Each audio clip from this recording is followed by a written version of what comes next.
Pozdravljeni v podkastu Od genov do zvezd. Moje ime je Sašo Dolinc in pripovedoval vam bom zanimive zgodbe iz sveta znanosti.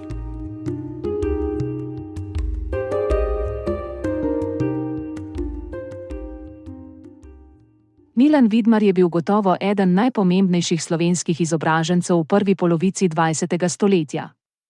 Ni veljal le za uglednega strokovnjaka s področja elektrotehnike in enega najboljših šahistov na svetu. Imel je tudi veliko intelektualno širino in dober uvid v probleme takratne lokalne ter globalne družbe. Napisal je veliko knjig tako za ozko domeno strokovnjakov kot tudi za najširši krog bralcev, pri čemer se je močno trudil, da bi izboljšal intelektualno samozavest svojih rojakov. Rodil se je leta 1885 v razmeroma premožni ljubljanski družini. Vseskozi je izjemno cenil svojo sposobno in podjetno mamico, kot jo je naslavljal v spominih. Prav mati je dejansko vodila družinsko podjetje in bila njegov glavni zaveznik skozi vse življenje. Priskrbela mu je denar za nakup prvih knjig, ga podpirala med študijem, kasneje pa mu je posojala denar za obiske velikih mednarodnih šahovskih turnirjev. Družina Vidmarjevih se je, ko je bil Milan še majhen, preselila v hišo z velikim vrtom na Zvonarski ulici pod Ljubljanskim gradom.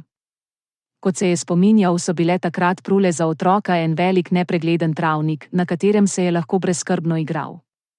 Ljubljana je bila ob koncu 19. stoletja bistveno manjša, kot je danes, in tudi bistveno bolj zanemarjena. Ker je imel Milan deloma paralizirano roko, je bil vsaj glede svojega videza dokaj nesamozavesten, a je telesno hibo nadoknadil z bistrim umom in izredno dobrim spominom. Provincialna Ljubljana je zanj že v najstniških letih postala premajhna, zato se je odločil, da bo kljub temu, da je obiskoval 8-letno gimnazijo, predčasno maturiral na 7-letni realki. Ker je bila matura zelo zahtevna, takšen podvig ni uspel še nikomur. Čeprav ga učitelji pri poskusu predčasnega zaključka šolanja niso podpirali, je vseeno vztrajal in uspel. Ko je maturiral, se je vpisal na Dunajsko univerzo, kjer je leta 1902 začel študirati strojništvo. Čez 5 let je diplomiral in pri 25 še doktoriral. Po študiju je služboval kot inženir v nekaj avstrijskih tovarnah električnih strojev, kjer si je z dobrimi idejami in znanjem hitro ustvaril ugled.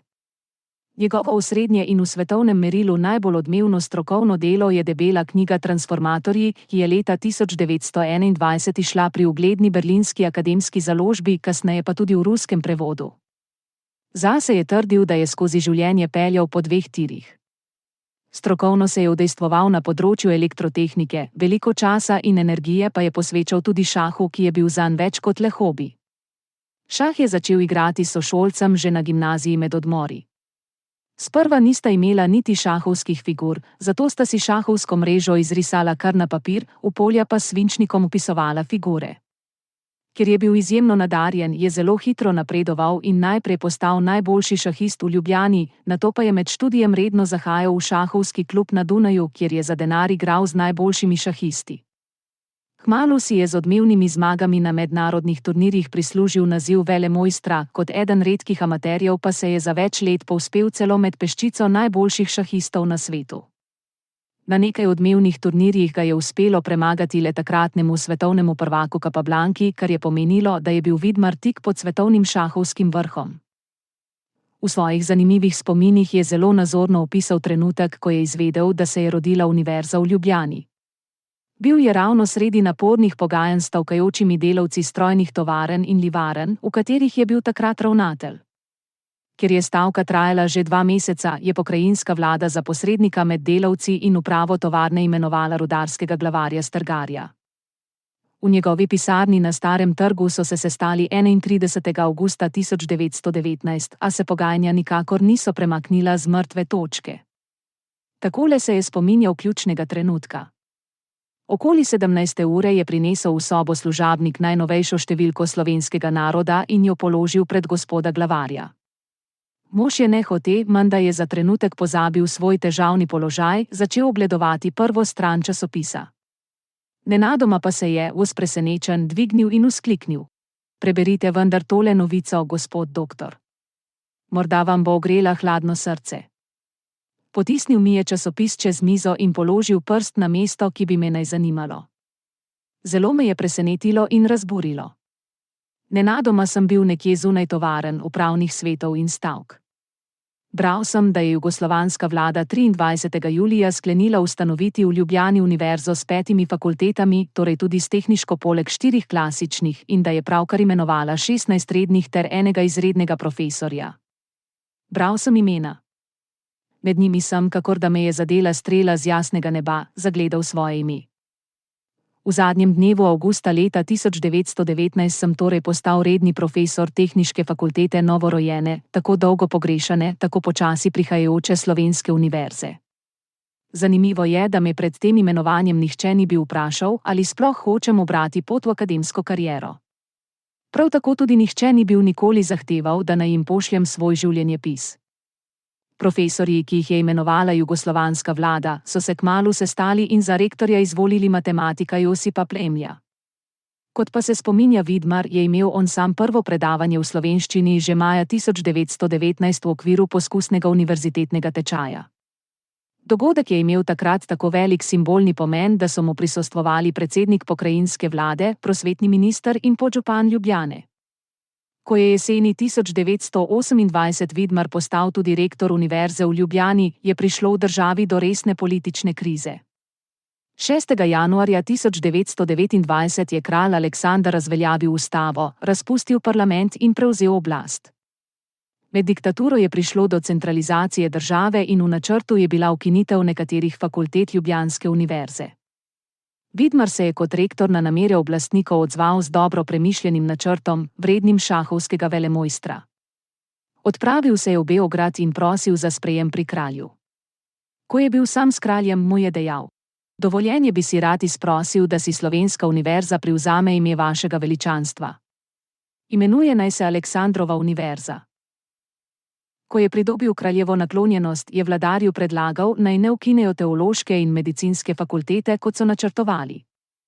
Prošnjo je takole še dodatno utemeljil: "Važno se mi zdi, da vzgajamo slovenske duhovne javno, tako rekoč pod nadzorom, na univerzi in ne v semeniščih."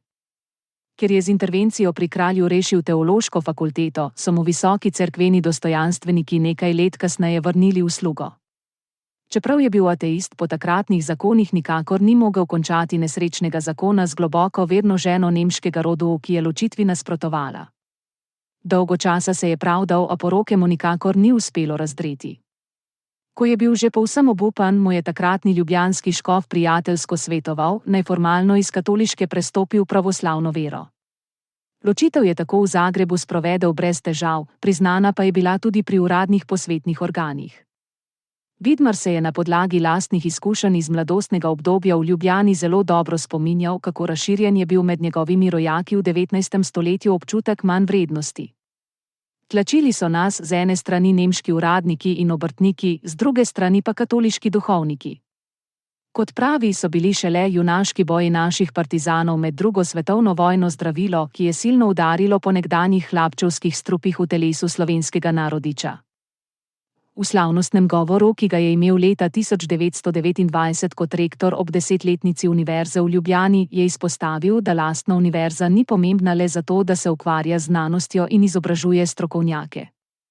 Pomembna je tudi zato, ker v lokalnem jezikovnem in kulturnem okolju vzpostavlja skupne intelektualne vrednote in navade, ki so ključnega pomena za uspešno javno izmenjavo argumentov ter za normalno delovanje demokratične družbe. Vprašujete me, kaj mislim o pomenu in nalogah naše univerze. Le nekaj besed: naša univerza ima, kakor vse druge, dve poglavitni nalogi: vzgojo akademskega naraščaja in znanstveno delo. V tem trenutku pa je treba poudariti še nekaj. Ta univerza nam ni potrebna samo zaradi učenja in znanosti. Potrebujemo jo zato, ker je naša in ker ne more nobena tuja univerza dajati naši akademski mladini duha, ki ga daje naša. Gre tedaj za razlike duha, ne za razlike v znanosti in nje metodah. Naš akademski izobraženec mora tudi znanstveno misliti, govoriti in pisati po naše. Lahko vam ponovim to, kar sem dejal nedavno njegovem veličanstvu kralju. Vse težkoče, ki jih ima naša država, izhajajo iz tega, da je naše ljudstvo in zlasti naše akademsko izobraženstvo tako različnega duha.